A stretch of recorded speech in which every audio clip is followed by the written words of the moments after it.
তৃতীয় বিশ্বযুদ্ধ আর কোনো অবস্থাতেই এড়ানো গেল না। পরিস্থিতি যেদিকে এগোচ্ছে তাতে কিন্তু সেই সম্ভাবনাই মাথাচাড়া দিচ্ছে। প্রায় ৩ বছর ধরে চলছে রাশিয়া এবং ইউক্রেনের মধ্যে যুদ্ধ। আমেরিকান প্রেসিডেন্ট ডোনাল্ড ট্রাম্প যুদ্ধ থামানোর ব্যাপারে যতই উদ্যোগ নিন না কেন, রাশিয়া এবং ইউক্রেন নিজ নিজ অবস্থানেই অনড় রয়েছে। এরই মধ্যে পরিস্থিতির দিকে লক্ষ্য রেখে নিরাপত্তার কথা ভেবে ফ্রান্সের হাতে থাকা পরমাণু অস্ত্র ইউরোপের দেশগুলিতে মোতায়েন করার ইচ্ছে প্রকাশ করেছেন ফ্রান্সের প্রেসিডেন্ট ইমানুয়েল ম্যাক্রন।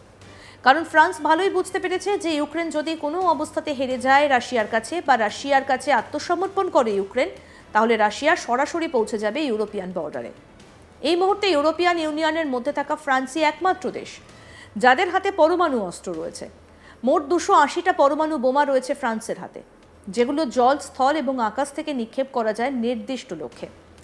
এদিকে ব্রিটেনের হাতে রয়েছে দুটো 25টি পরমাণু অস্ত্র, যদিও ব্রিটেন এখন আর ইউরোপিয়ান ইউনিয়নের মধ্যে নেই। এদিকে জার্মানির এয়ারবেসে দেশের 20টা পরমাণু অস্ত্র মোতায়েন করে রেখেছে আমেরিকা, যেগুলো গোপন কোড রয়েছে শুধুমাত্র আমেরিকান প্রেসিডেন্ট ডোনাল্ড ট্রাম্পের কাছে। যদিও ইউরোপীয় ইউনিয়নের নেতারা শুধুমাত্র আমেরিকার উপর ভরসা রাখতে পারছে না, তাই বিশ্বযুদ্ধ বাঁধলে নিজেদের প্রস্তুতি সেরে রাখতে চাইছে ইউরোপীয় ইউনিয়নের দেশগুলো। এই পরিস্থিতিতে ভারতের অবস্থান কি? যদিও রাশিয়ার সঙ্গে বরাবরই ভারতের সম্পর্ক ভালো, রাশিয়ার চরম দুর্দিনে আমেরিকা এবং ইউরোপীয় ইউনিয়নের দেশগুলির রক্তচক্ষুকে উড়িয়ে দিয়ে রাশিয়ার থেকে সস্তায় অপরিশোধিত তেলও কিনেছিল ভারত। যদিও যুদ্ধের পক্ষে নয় ভারত। এদিকে ফ্রান্সের প্রেসিডেন্ট ইমানুয়েল ম্যাক্রন বলছেন, ব্রিটেন, জার্মানি, বেলজিয়াম, ইতালি এবং তুরস্ক যদি দায়িত্ব নেয় তাহলে ফ্রান্স প্রস্তুত। পোল্যান্ড, লিথুয়ানিয়া, ডেনমার্ক এবং হাঙ্গেরির মতো দেশগুলো ইতিমধ্যেই রাশিয়ার ক্রোধের কারণে আতঙ্কে রয়েছে। সামরিক বিশেষজ্ঞরা বলছেন, তৃতীয় বিশ্বযুদ্ধ যদি শেষ পর্যন্ত লাগে তাহলে কিন্তু সেটা পরমাণু অস্ত্র এবং মহাকাশ সম্পর্কিত হতেই পারে। প্রাক্তন আমেরিকান কূটনীতিক ফিলিপ জেলিকো বলেন, আগামী 1 থেকে 3 বছর সর্বোচ্চ বিপদের সময় হবে, যিনি বিশ্বব্যাপী যুদ্ধ হবার সম্ভাবনার 20 থেকে 30% সম্ভাবনা নির্ধারণ করেছেন। ইউরোপে সব থেকে বড় স্থলযুদ্ধ এখন 3 বছর ধরে চলছে। মনে রাখতে হবে, যখন এই বছরের গ্লোবাল ফোরসাইট করা হয়েছে তখন ইসরায়েল এবং ফিলিস্তিনি জিহাদিরা যুদ্ধবিরতি চুক্তিতে পৌঁছয়নি।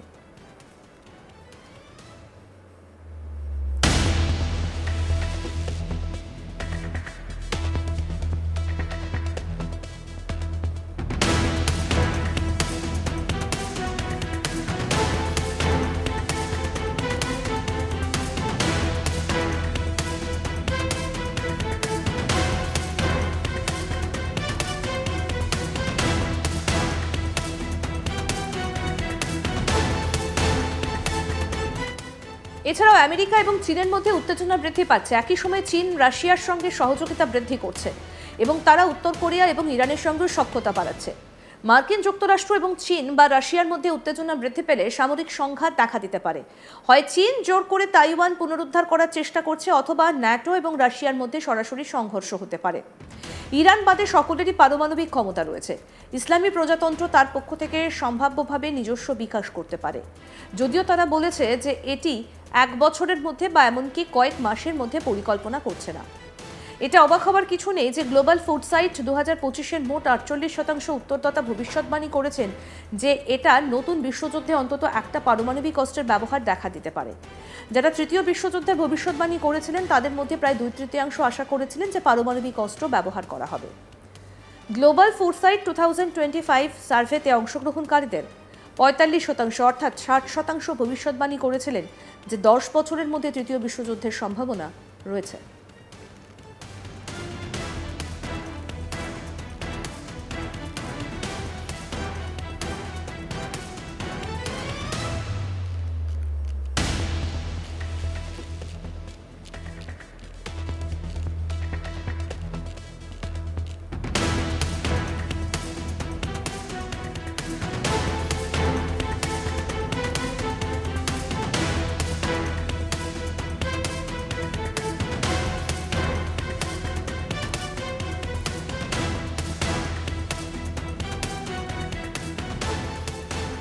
তৃতীয় বিশ্বযুদ্ধ আর কোনো অবস্থাতেই এড়ানো গেল না। পরিস্থিতি যেদিকে এগোচ্ছে তাতে কিন্তু সেই সম্ভাবনাই মাথাচাড়া দিচ্ছে। প্রায় 3 বছর ধরে চলছে রাশিয়া এবং ইউক্রেনের মধ্যে যুদ্ধ। আমেরিকান প্রেসিডেন্ট ডোনাল্ড ট্রাম্প যুদ্ধ থামানোর ব্যাপারে যতই উদ্যোগ নিন না কেন, রাশিয়া এবং ইউক্রেন কিন্তু নিজ নিজ অবস্থানেই অনড়। এরই মধ্যে পরিস্থিতির দিকে লক্ষ্য রেখে নিরাপত্তার কথা ভেবে ফ্রান্সের হাতে থাকা পরমাণু অস্ত্র ইউরোপের দেশগুলিতে মোতায়েন করার ইচ্ছে প্রকাশ করেছেন ফ্রান্সের প্রেসিডেন্ট ইমানুয়েল ম্যাক্রন। কারণ ফ্রান্স ভালোই বুঝতে পেরেছে যে ইউক্রেন যদি কোনো অবস্থাতে হেরে যায় রাশিয়ার কাছে বা রাশিয়ার কাছে আত্মসমর্পণ করে ইউক্রেন, তাহলে রাশিয়া সরাসরি পৌঁছে যাবে ইউরোপিয়ান বর্ডারে। এই মুহূর্তে ইউরোপিয়ান ইউনিয়নের মধ্যে থাকা ফ্রান্সই একমাত্র দেশ যাদের হাতে পরমাণু অস্ত্র রয়েছে। মোট 280টি পরমাণু বোমা রয়েছে ফ্রান্সের হাতে, যেগুলো জল, স্থল ও আকাশ থেকে নিক্ষেপ করা যায় নির্দিষ্ট লক্ষ্যে। এদিকে ব্রিটেনের হাতে রয়েছে 225টা পরমাণু অস্ত্র, যদিও ব্রিটেন এখন আর ইউরোপিয়ান ইউনিয়নের মধ্যে নেই। এদিকে জার্মানির এয়ারবেসে দেশের 20টা পরমাণু অস্ত্র মোতায়েন করে রেখেছে আমেরিকা, যেগুলো গোপন কোড রয়েছে শুধুমাত্র আমেরিকান প্রেসিডেন্ট ডোনাল্ড ট্রাম্পের কাছে। যদিও ইউরোপীয় ইউনিয়নের নেতারা শুধুমাত্র আমেরিকার ওপর ভরসা রাখতে পারছে না, তাই বিশ্বযুদ্ধ বাঁধলে নিজেদের প্রস্তুতি সেরে রাখতে চাইছে ইউরোপীয় ইউনিয়নের দেশগুলো। এই পরিস্থিতিতে ভারতের অবস্থান কি? যদিও রাশিয়ার সঙ্গে বরাবরই ভারতের সম্পর্ক ভালো, রাশিয়ার চরম দুর্দিনে আমেরিকা এবং ইউরোপীয় ইউনিয়নের দেশগুলোর রক্তচক্ষুকে উড়িয়ে দিয়ে রাশিয়ার থেকে সস্তায় অপরিশোধিত তেল কিনেছিল ভারত, যদিও যুদ্ধের পক্ষে ভারত কোনোদিনই নয়। এদিকে ফ্রান্সের প্রেসিডেন্ট ইমানুয়েল ম্যাক্রন বলছেন, ব্রিটেন, জার্মানি, বেলজিয়াম, ইতালি এবং তুরস্ক যদি দায়িত্ব নেয় তাহলে ফ্রান্স প্রস্তুত। পোল্যান্ড, লিথুয়ানিয়া, ডেনমার্ক এবং হাঙ্গেরির মতো দেশগুলো ইতিমধ্যেই রাশিয়ার ক্রোধের কারণে আতঙ্কে রয়েছে।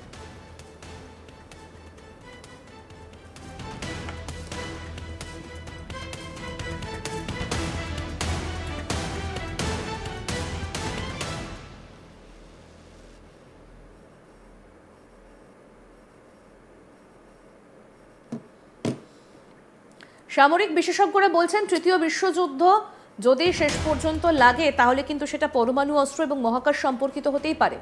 প্রাক্তন আমেরিকান কূটনীতিক ফিলিপ জেলিকো বলেন, আগামী 1 থেকে 3 বছর সর্বোচ্চ বিপদের সময় হবে। যিনি বিশ্বব্যাপী যুদ্ধ হবার সম্ভাবনার 20% থেকে 30% সম্ভাবনা নির্ধারণ করেছেন। ইউরোপের সবথেকে বড় স্থলযুদ্ধ এখন 3 বছর ধরে চলছে।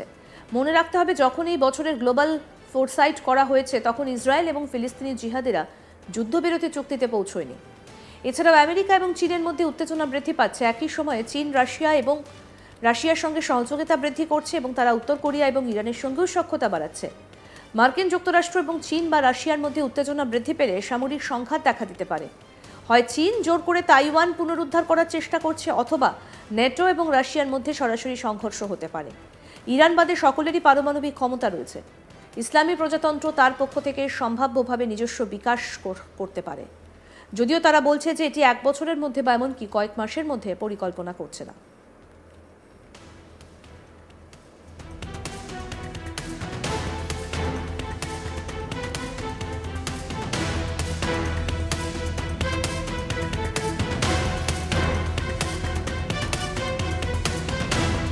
এটা অবাক হবার কিছু নেই যে গ্লোবাল ফোরসাইট 2025-এর মোট 48% উত্তরদাতা ভবিষ্যৎবাণী করেছেন যে একটি নতুন বিশ্বযুদ্ধে অন্তত একটি পারমাণবিক অস্ত্রের ব্যবহার দেখা দিতেই পারে।